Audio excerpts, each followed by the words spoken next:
Abner, Chang, and I will be talking about the UEFI port on RISC-V. I'm going to be setting up the stage a little bit to talk about what UEFI is. And Abner actually did a lot of work on the porting itself, so he's going to go into the details. So first of all, what UEFI is, UEFI itself is an industry organization.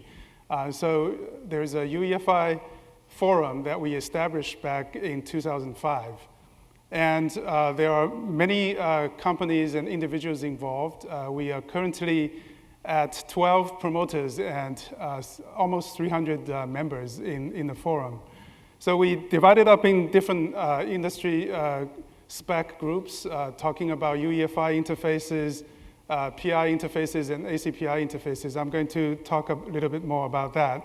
And there are also smaller sub-teams working on different areas of the technologies. And processor binding certainly is one of them. So we had worked UEFI on many different architectures, Itanium x86, x64, ARM32, ARM64. There are people working on UEFI port on MIPS and also UEFI port on Power 8. So today we're going to talk a little bit about the UEFI port on RISC-V. So just very briefly, if you hear about some of the terminologies, UEFI could also mean an interface between the firmware and the operating system. So it provides an abstraction for the operating system, initialize the system, and so the operating system can take over, assuming that they know, the status of the system. And PI, the platform initialization, is really just an internal interface between the firmware modules, so that you can design modular code within the firmware, and you can take third-party code and combine with your framework. And ACPI is basically a set of tables with a little bit of interpreted environment for runtime interfaces, so that the system can describe configuration and power management information to the operating system. And then operating system can have a generic way of handling the system configurations. And so initially, UEFI and ACPI came from different history. It started around the same time, but with different sets of companies. And so over time, we did a lot of effort. We have done open sourcing of UEFI code called tiano.core, if you go to that website. And then we also organized the UEFI forum after some of the initial work. So in 2005, we actually formed the group. And then we did, like I mentioned, some of the processor portings. And in 2013, we worked on moving the ACPI work into the UEFI forum. So both of those activities are now belonging to the same group. It makes a lot of sense because a lot of people working in this area are the same amount of people that we have been dealing with all along. And in 2014, we did the ARM64 port, which is quite significant. And we also work with ARM and the partners to develop the platform specifications to enable the support. And so the question here is, in 2016, maybe it's time for RISC-V to have a space in the UEFI forum as well. So that's what Abner is going to talk about. Okay. So thanks, Don, gave us the brief of UEFI and ACPI. So, one moment. Okay, so I'm going to introduce the implementation of RISC-V UEFI port on EDK2 OVMF package. So OVMF is open virtual machine firmware. The image built from this package can be launched on QEMU. So on UEFI foundation, we have 5 execution phases. So first one is VTF, actually that is reset vector. So and next one is SEC phase, security phase. Then PI phase, that is to do the platform specific initialization. And Dixie phase is to initialize the device and components for the boot device to put to OS. So on most of platforms, we have the ROM, read-only memory. So on EDK2, we have some definitions. So firmware device describes the whole flash device, flash part. And we have a volume top file that is the RISC vector. And you can have more than one firmware volumes. And in the firmware volume, you can have many firmware files. So the firmware files means the module, the PI module, the driver, your driver, or some raw data in the format of firmware file system. Okay. So on RISC-V, we have different privilege level: machine mode, hypervisor mode, supervisor mode, and user mode. So the RISC-V Linux port is operated on supervisor mode on QEMU, but the RISC-V UEFI port is operated in machine mode. So I'm going to tell you what we've done for each phase. So for the VTF, the RISC vector, the purpose of this phase is to generate a RISC vector for the VTF file. And so there is a CSR called MT vector. So there are two standard values for this register. One is high address, another is low address. So on Linux, on RISC-V Linux port, it uses 200, the low address. But for the firmware, we use ROM. ROM is always, in most of cases, the ROM is located on the highest CPU address. So we use the high address one for MT vector. So on EDK2, we have some tool. So GenFW is to generate a firmware file. So for the VTF, we generate a piece of code and embedded it into that address. So when system power on, we can jump to SEC phase.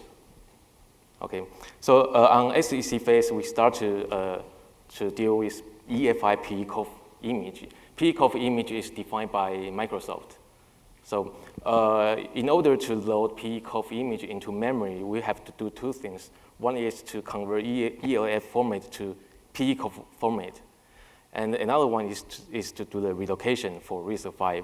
Then we can generate the EFI firmware file system by GenFW and put the firmware file on the specific location on firmware device. So two things we need Microsoft help. One is we need a COFF target machine type.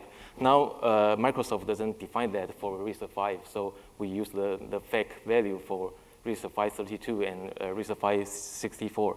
And we also need Microsoft to define the EFI image relocation type, just like the relocation type defined in ELF, but we need the same thing in COFF image.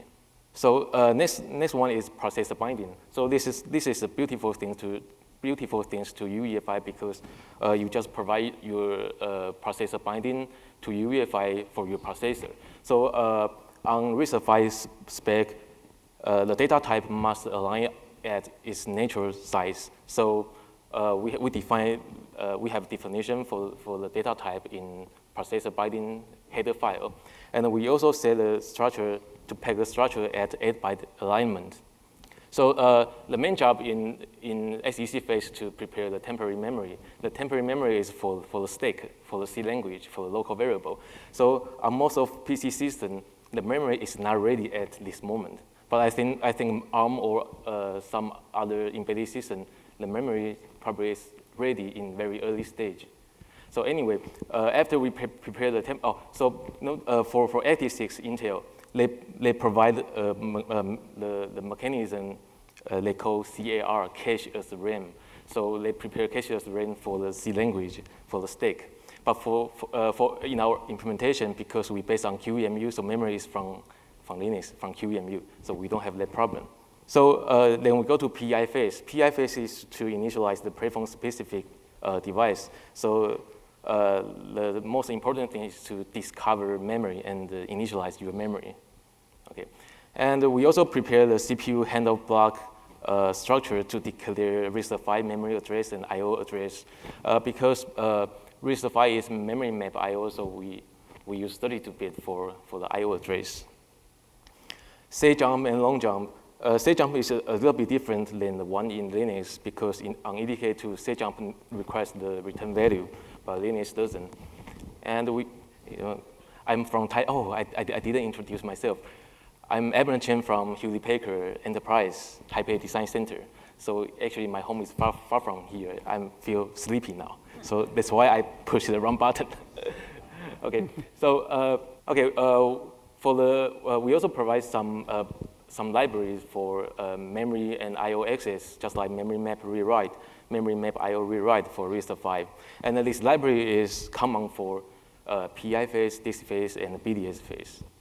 Okay, the base lib is provide some processor intrinsic function, just like enable, disable, interrupt, stack switch, breakpoint, or CPU pause. Okay, this one is special for specific for PI spec because PI service table is kind of it provides some useful API. Just like allocate memory, allocate pool, or allocate page, install protocol. But this point must be visible to every PI module. So we have to store it in somewhere. Okay, so on x86, they store this point on IDT table, that is interrupt description table. On ARM system, ARM provide a register to store this point. So on RISC-V, we use mscratch CSR to store this point. So of course, mscratch CSR is not only maintain this point. Actually, we define the format of the context, and we have other members in this context. So I will mention this later. So after this, we can go to DIXI phase through a small program we call DIXI initial program loader. So DIXI initial program loader is to load the DIXI foundation to memory and start to dispatch your DIXI drivers. Okay, so on x86, they do the mode switch. They switch 32-bit to 64-bit and prepare the page table and prepare the page table. But on QEMU, we don't have mode switch, so actually DIXI IPO for RISC-V is pretty simple. So DIXI phase, on UEFI and PI spec, we define some architecture protocol. So we must provide the architecture protocol for RISC-V processor.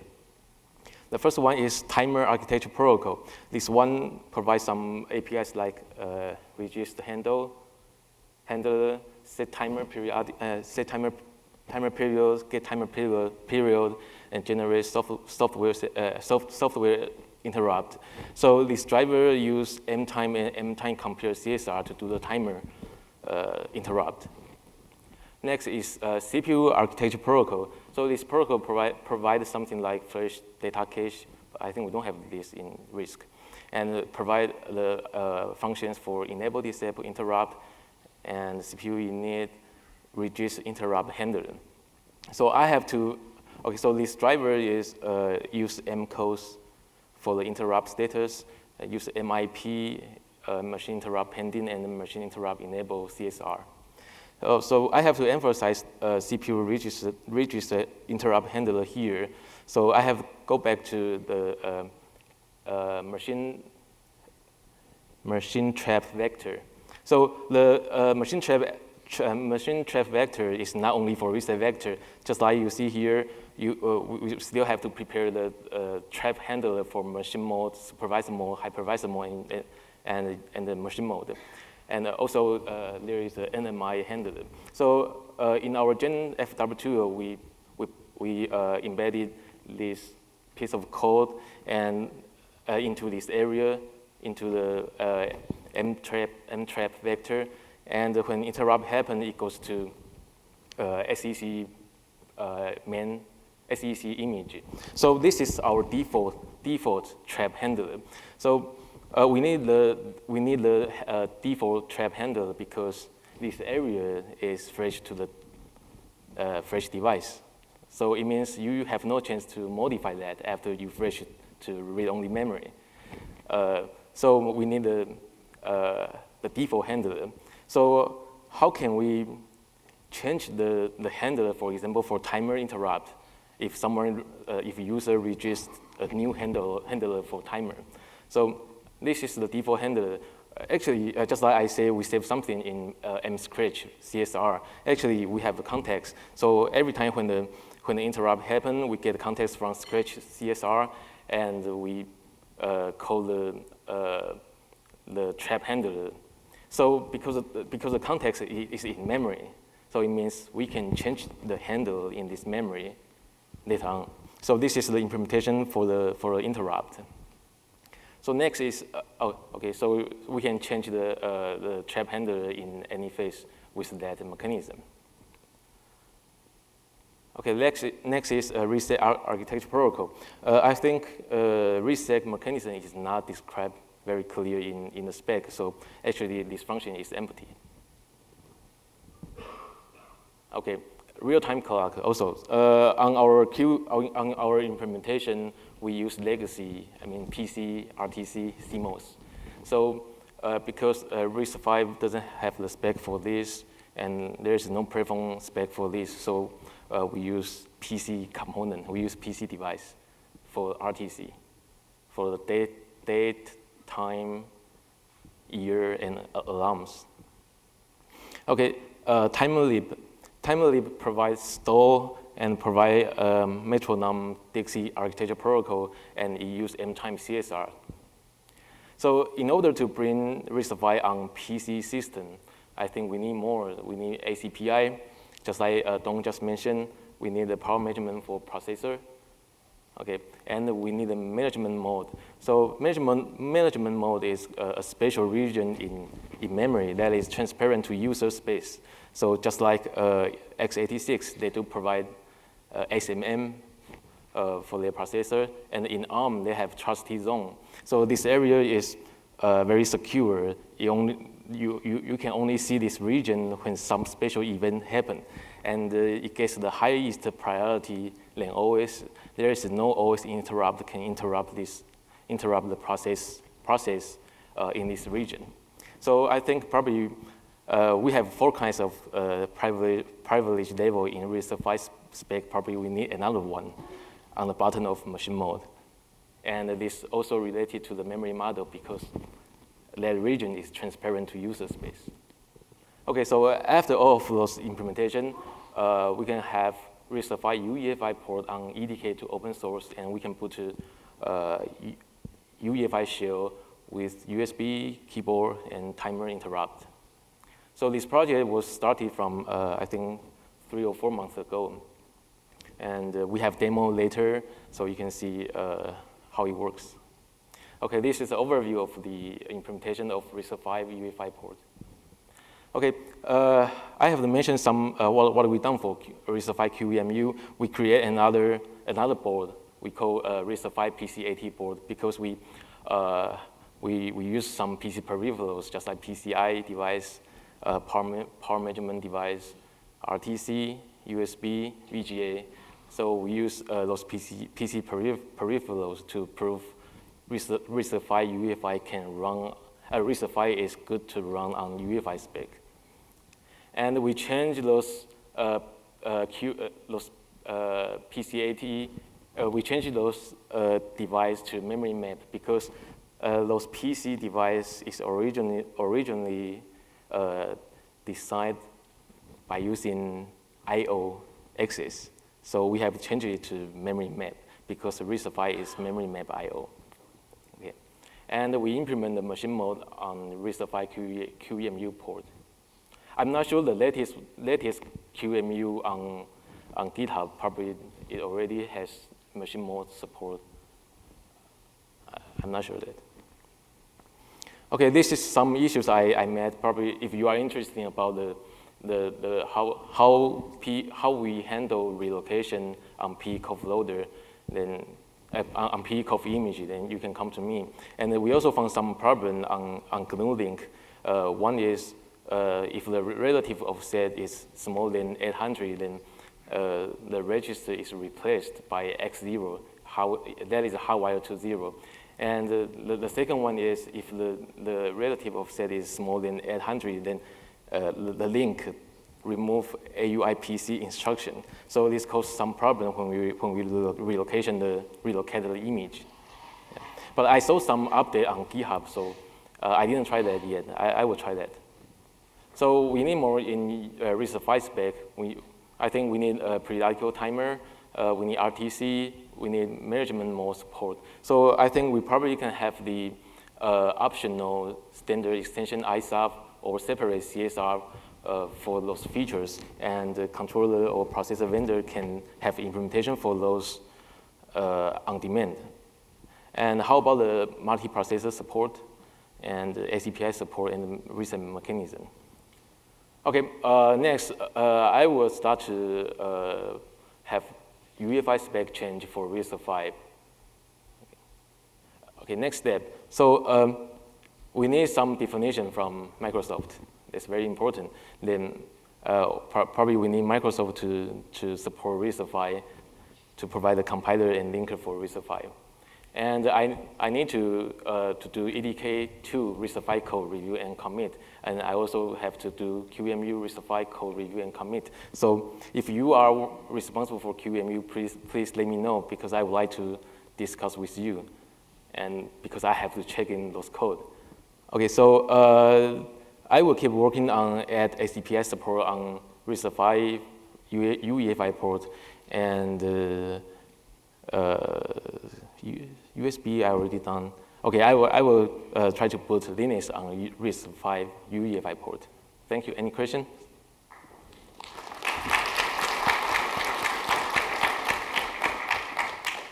So have you actually made a proposal to add the management mode to the architecture? Yeah, I think so. Yeah, that's what I would like to do, to have a proposal for that.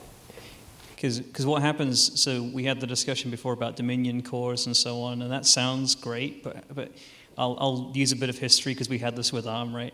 So what happens is people say, oh, we don't need to add a management mode, we'll use Dominion cores, we'll do all this stuff. And then 5 years later, which is where we are now, finally everybody's doing exactly what we said you'd end up doing. So now is the time to add that to the ISO before. Yeah, actually, I think RISC-V is not just aimed on embedded system. Right. Yeah, we can bring it to PC, to server, to everything, right? Now's the time to do that, not in 5, Yes. So my question is concerning the PE COFF format. Is this a hard mandate by the specification? Because PE COFF seems very ill-equipped to deal with RISC-V. I'm sorry? The PE COFF file format, is it a hard mandate that we use PE COFF for that, or is there any option whatsoever to use ELF? Because it seems like there's a lot of added complexity, and PE COFF does not seem to support RISC-V binaries anywhere near as well as ELF does.